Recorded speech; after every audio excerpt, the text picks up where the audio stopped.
I work with some very popular deities in the witchcraft and pagan world, like Loki, who I'm venerating today. I normally have a necklace or something, but if I wear a necklace with this microphone on,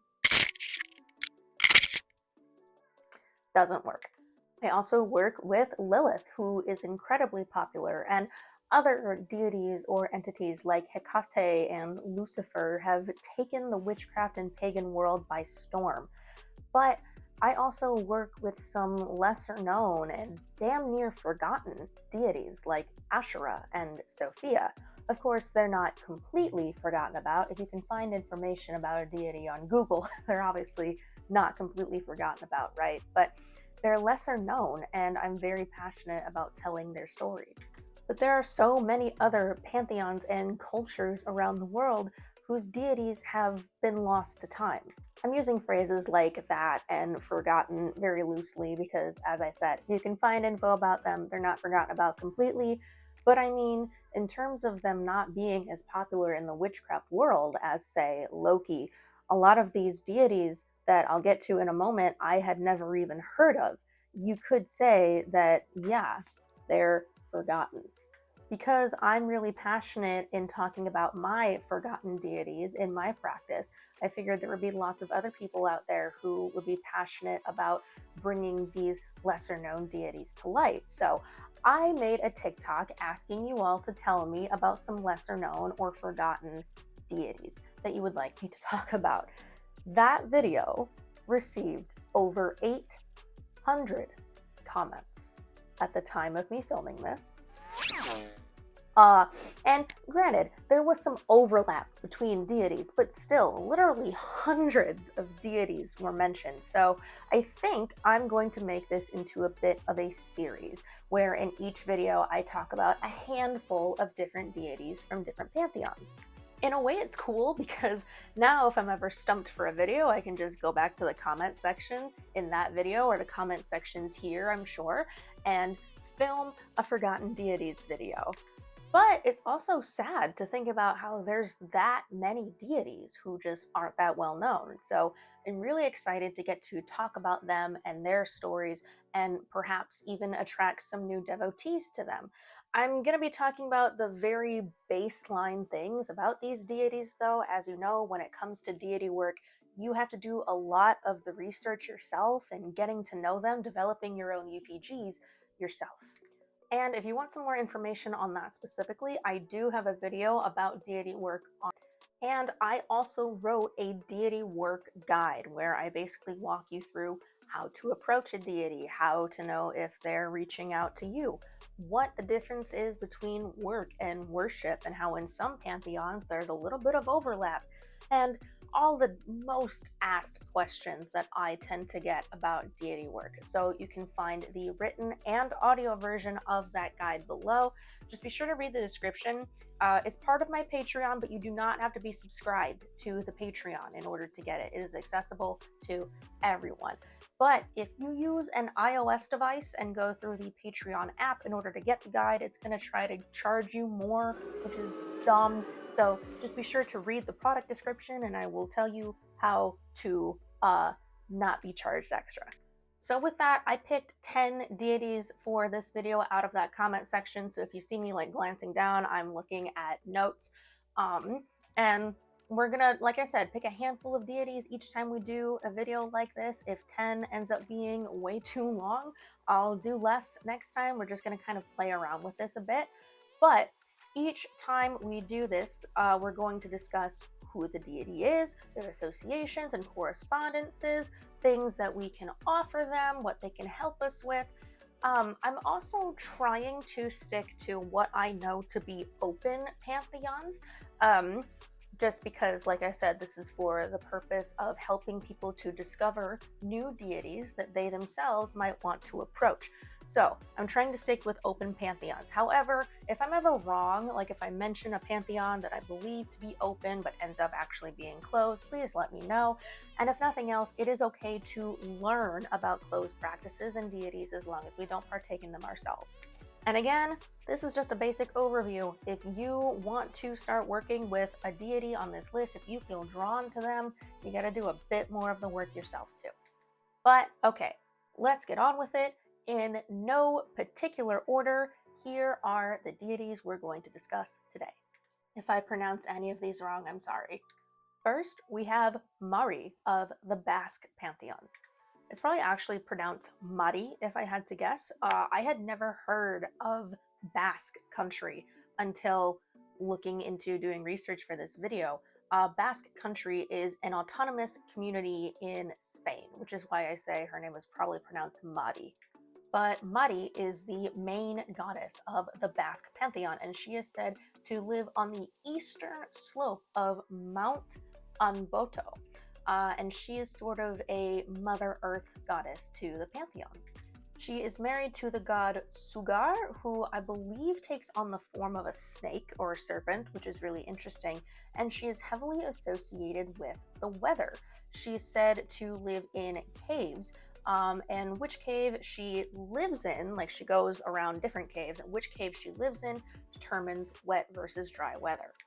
She is often dressed in red as a woman of fire and storms, and she's heavily associated with red animals, especially cows, rams, and horses. She is also associated with goats. Every Friday, Mari and Sugar meet to conceive storms that bring about fertility or disaster to the people. This goddess was forgotten, as you can imagine, due to Christianization. She sort of became Mother Mary and or Santa Maria of Aguas Santas, kind of a similar to Brigid kind of vibe. Many Basque women call upon Santa Maria to protect against curses and help with childbirth. So those are things that I'm sure Mari could also be called upon for today. Like I said, she is associated with mountains and caves, the color red, especially red animals, motherhood, fertility, nature, storms, fire. So I guess you could say change in that regard, transformation. Snakes, cows, rams, horses, black goats specifically. I know I said goats and red animals, but black goats are her animal. And Fridays, which is interesting because in a lot of pagan pantheons, Friday is associated with the divine feminine anyway. In terms of offerings, imagery of any of those things, so like statues or pictures of the animals or things that she's associated with, like fire and storms, red flowers or wine, as well as fruits or grains. And one of my lights just ran out of battery. Nice. Okay, we had to switch positions for the sake of lighting, but we are back. Next, we have Britomartis from the Greek pantheon, who is the goddess of hunting and mountains, and she is often associated with the goddess Artemis. She is primarily, or she was primarily worshipped on the island of Crete, and was sometimes viewed as a mountain nymph, but became somewhat syncretized with Artemis, so she sort of began to be worshipped as a goddess on Crete. Her name supposedly means sweet virgin or sweet maid, which is also kind of similar to Artemis. She is also sometimes syncretized with the goddess Dictima, which is the goddess of Zeus's birthplace, Mount Dicte. In this form, Britomarta is depicted as a winged goddess with a human face, and she is known as the mistress of animals. She is also said to be the lady of nets because she jumped into a fishing net to escape Minos. And then she was rescued by the fishermen who owned that net, and they took her to mainland Greece. In the 2nd century CE, I'm assuming a text written by the Greek writer Pausanias said that Britomartis was a goddess who was created by Artemis. A wooden cult statue of Britomartis used to sit in the temple of Olaus, and in some places she was depicted on coins.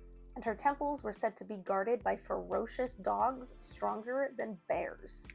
So obviously she is a goddess of nature, animals, and the wild. Because she was depicted on coins, she could also help with wealth, which kind of reminds me of Kernanos being associated as a god of the wild things and a god of prosperity. And virgin goddesses, hey, if you're asexual or that's not your kind of thing, then you can take that literally. However, I also like to view it as independence. You know, if you don't want anyone touching you or telling you what to do, like embracing the fact that you are your own autonomous human, if that's something that you need to work on, focusing on yourself and your independence, virginity deities are pretty good for that. In terms of offerings, nature deities are pretty easy because you can just give them things from nature. You could put a stick on their altar and they'd be happy with it. Animal imagery, so again, pictures, statues, could be drawings that you make yourself. Mountain imagery, goddess statues, that kind of thing. Also, donate to causes that she is associated with. So animal sanctuaries or conservation efforts to protect forests, moss agate, tiger's eye, those kinds of crystals, and of course, coins. Next, we have Kupala, and we will of course also be mentioning her twin brother, Kalo, from the Slavic Pantheon. Quick disclaimer, there's some things going around witch talk saying, or that used to be, I think we've cleared it up by now, but saying that Slavic paganism is closed. This is not true. There are certain specific practices within Slavic paganism that are closed, but the deities themselves are not closed. If you don't believe me, ask Sarah Restressen. Kupala, as I said, is the twin to Kupalo, and she is the goddess of peace, water, magic, plants, and fertility. The Russians used to refer to their summer solstice bonfires and festivals and celebrations as Kupala nights. There's mixed opinions on her name and where it originates from. Some say that it comes from the word kupat, which means to take a bath, which makes sense with her associations with water. Others believe that it comes from the same Indo-European word as Cupid, which means passion or desire. Water deities are great for their associations with communication and memory, or just focus in general. So if those are things that you would like to work on, she is a great entity to call upon. Did I just bump the microphone? I'm sorry. But because the bonfire nights were also associated with her, you could argue that she is also associated with fire. And fire deities are great for destruction, but not necessarily in a baneful magic way, unless that's your thing. No judgment here. But in terms of like destroying the bad things and having new things grow from the ashes, fertility. Also, just as a disclaimer, when I would say that a deity is associated with fertility, that doesn't necessarily mean babies, although it could, if that's what you're trying for, but it could mean like fertile crops, so to speak, if you're looking for opportunity and growth. But given that her associations are also with plants and magic, if you're looking to grow in your magic, that is something that she can help with. So in a way, it almost sounds like she would be a decent beginner deity, if you can find out a decent amount of information about her. And of course, if you want to improve your green thumb, which I could probably use. Offerings: water, fire, crystals, and herbs associated with either of those things. Water lilies, I guess, is a big one for her. With any fertility, adult time with yourself or with a partner or multiple partners, be safe. But that's always a decent offering. Make sure everyone's in on it, consent. But yeah, jasmine, cinnamon, frankincense and myrrh, goddess imagery with any of these deities. If you can find like pictures of them online, print them out, frame them, that kind of thing. All those things make great offerings. Next, we have Nott of the Norse Pantheon. I have Loki and Lady Hell's candles lit because it's their day, and so of course I mentioned the Norse Pantheon, and their candle flames are just going wild, like, yeah! So Nott is the Norse goddess of the night, and when I was doing research on her, apparently she is described as black and swarthy. That's a purple word.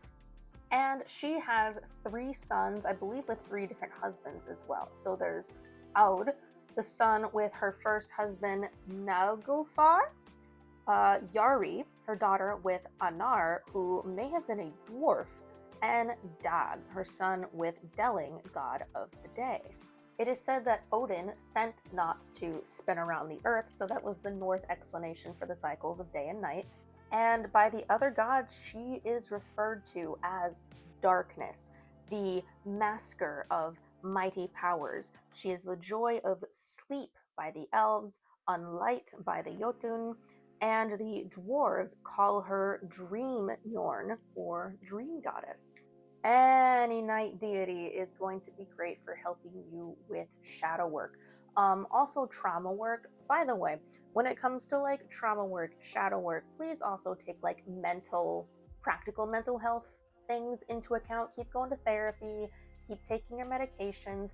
If you are in crisis, please seek help. But this is like a nice thing to have along with those things, you know? But shadow work, overcoming darkness, so to speak, or maybe not even necessarily overcoming it, as she is a goddess of the night, but learning how to embrace it and be okay with it, to not be afraid of the dark anymore, so to speak. Also, dream work, astral projection, lucid dreaming, and because obviously she goes around the earth to bring about the cycles of day and night, helping you through the cycles of life. So she is associated with like obviously dark things, nighttime imagery.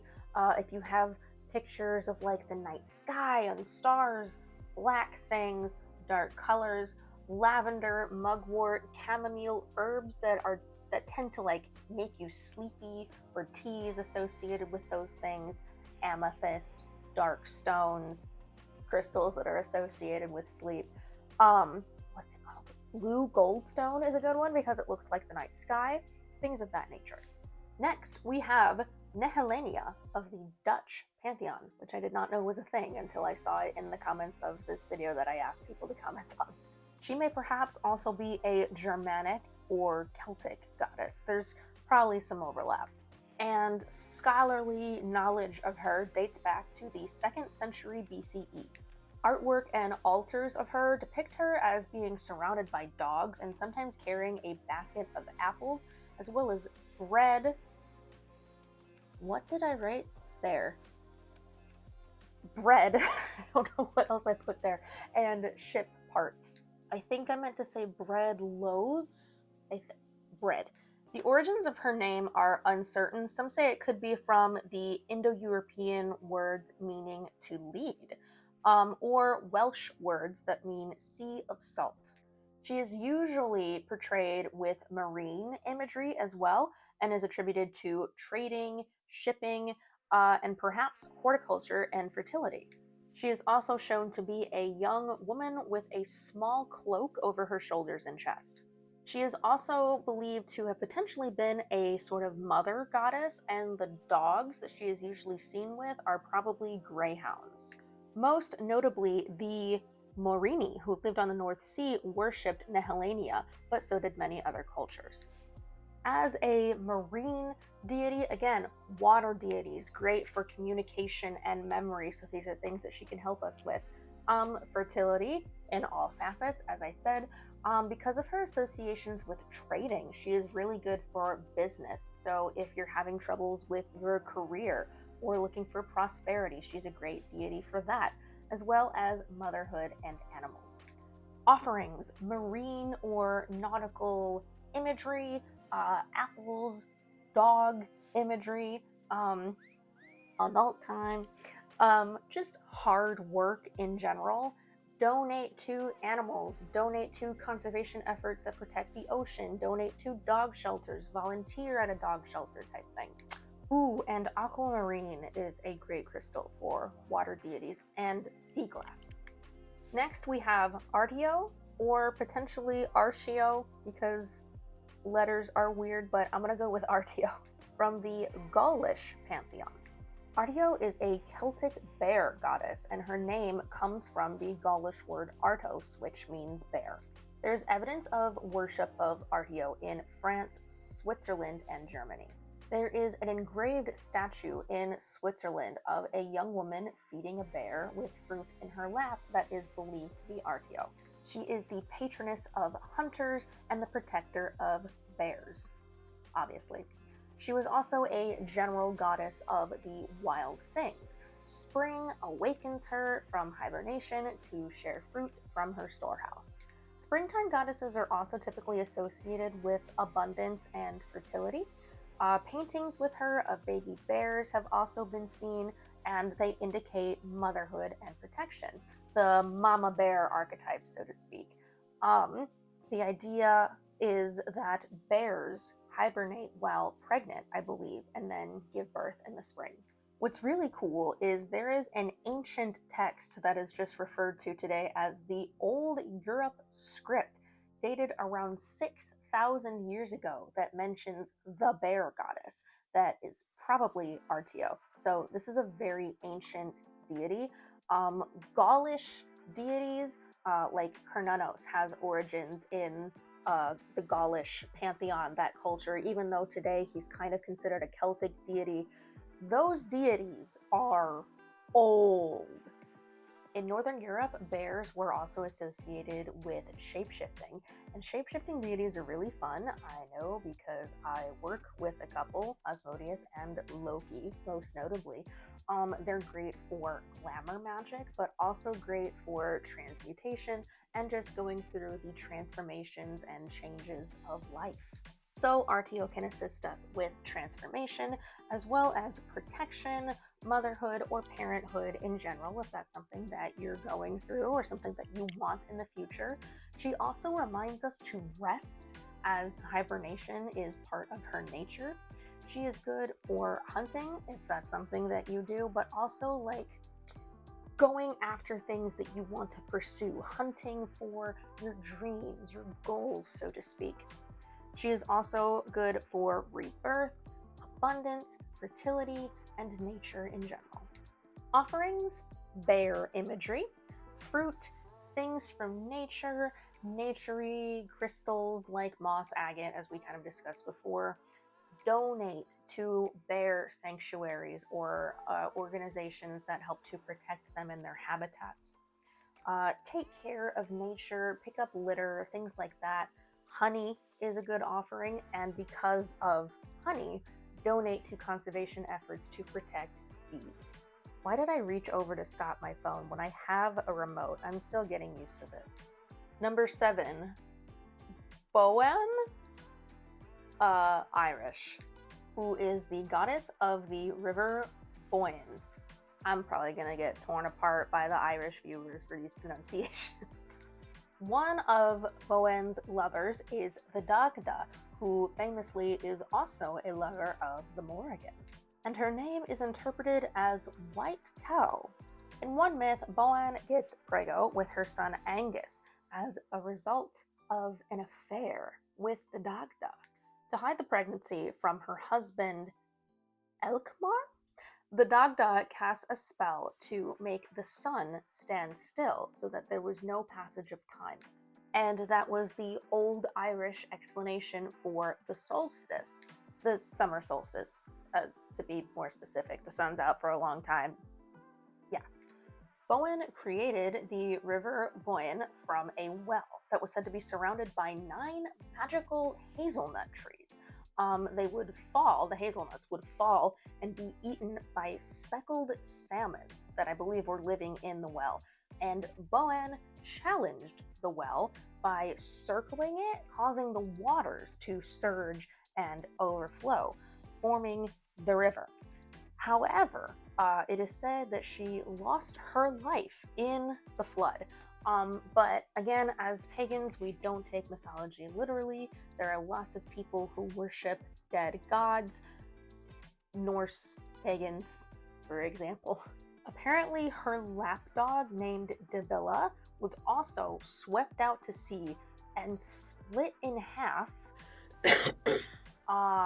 And that is how what is known today as the Hill of Dibilla was formed. It's said that Boann is sometimes conflated with Brigid or her mother, but there are no ancient sources describing her as such.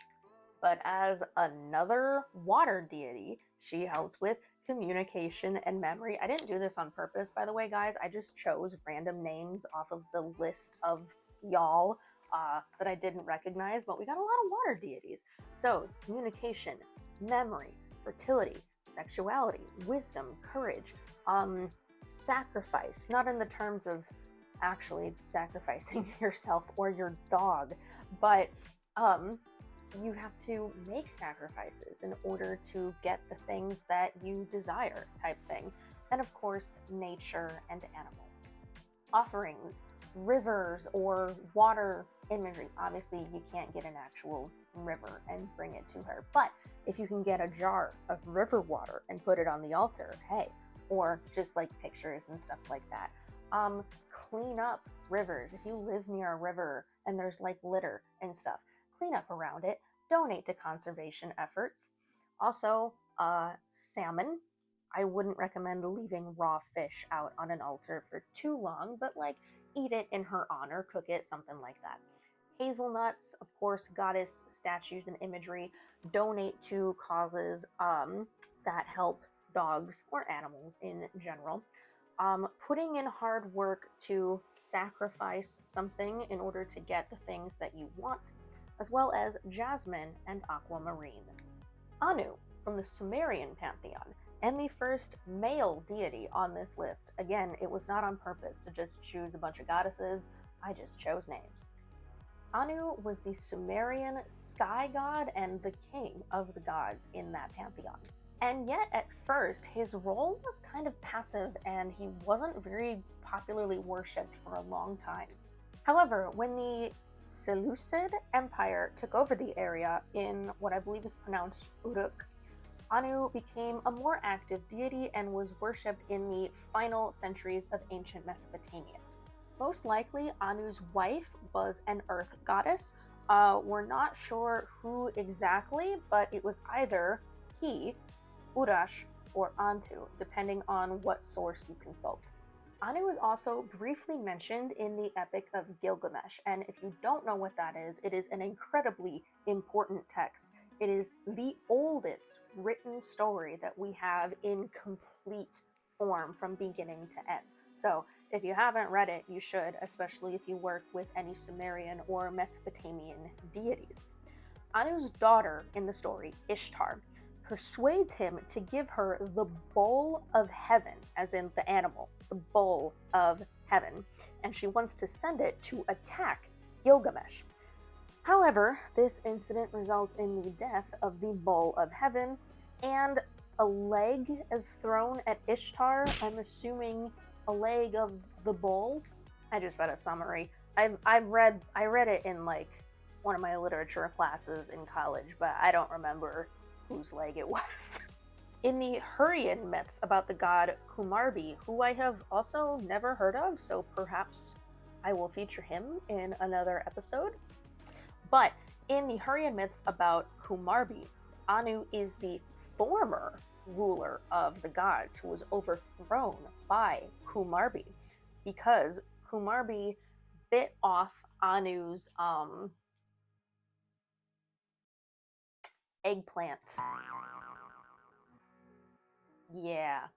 And this somehow resulted in the birth of the weather god Teshub, somewhat similarly to the story of the birth of Aphrodite, if you know what I mean. The number 60 is associated with him, which could have represented his name via the corresponding numerals of the language at the time. And as king of the gods, he bestowed the right to rule over gods and kings alike. This makes him associated with leadership. His nature in myths is a bit ambiguous, but he is believed to be benevolent. While he is primarily a sky god, given that he was the supreme god for a time, they also called him king of the lands, and this gives him both air and earth correspondence. He is also associated with bowls, as we said, the bowl of heaven, as well as the Draco constellation.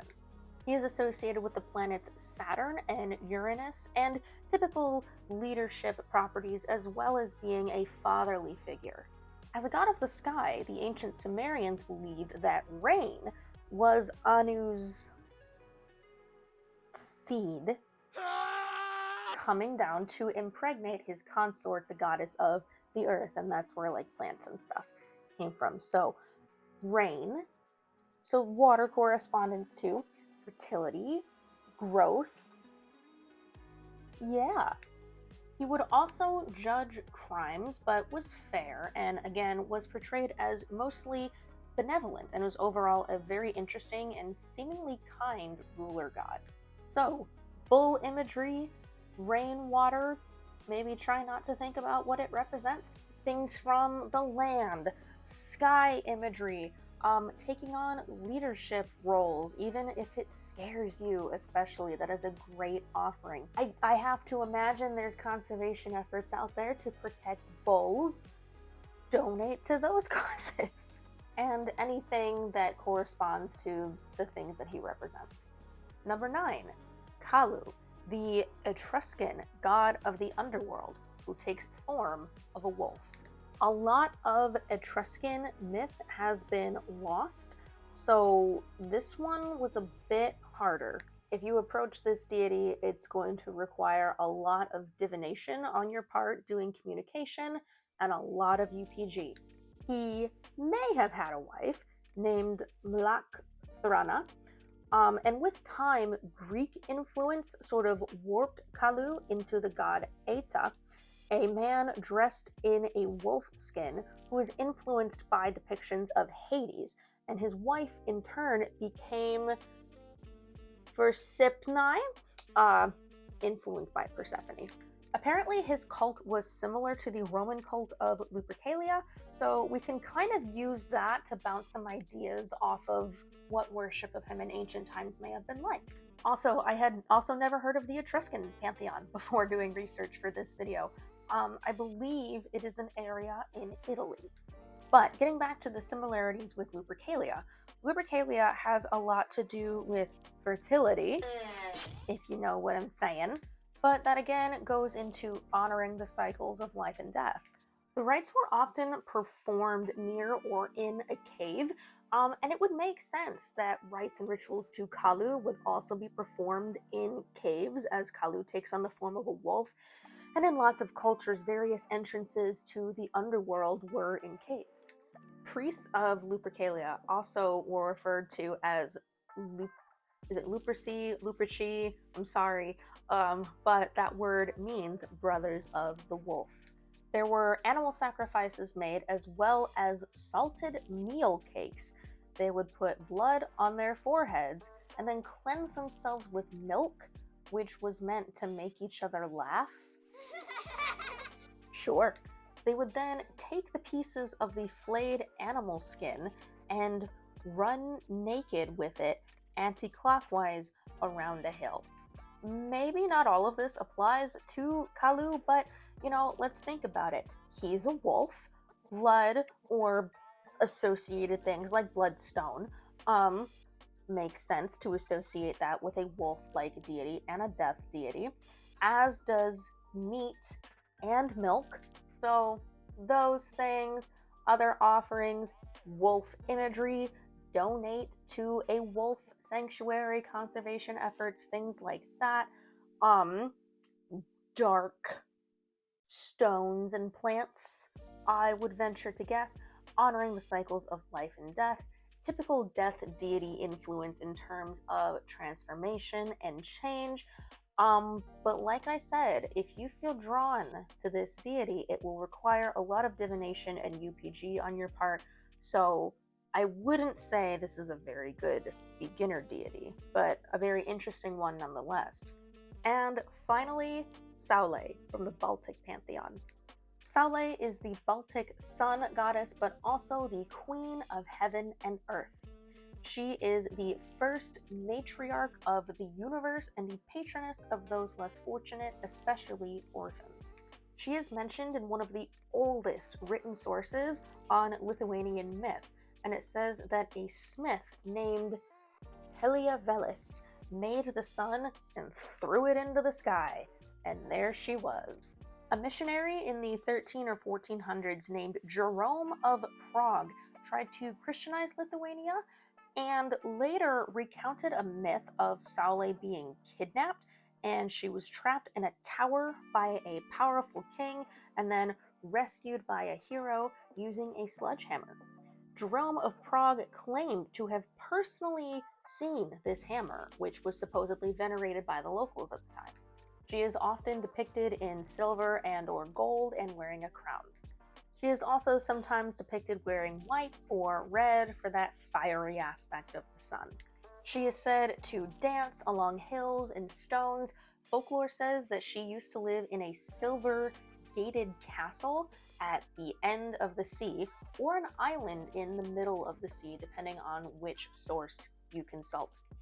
And it is at nighttime she sinks down to the bottom of the lake to sleep in a silver cradle of white sea foam, which doesn't make sense if she's in a lake. Again, potentially might differ depending on what source you're consulting. She rides a chariot of gold or copper.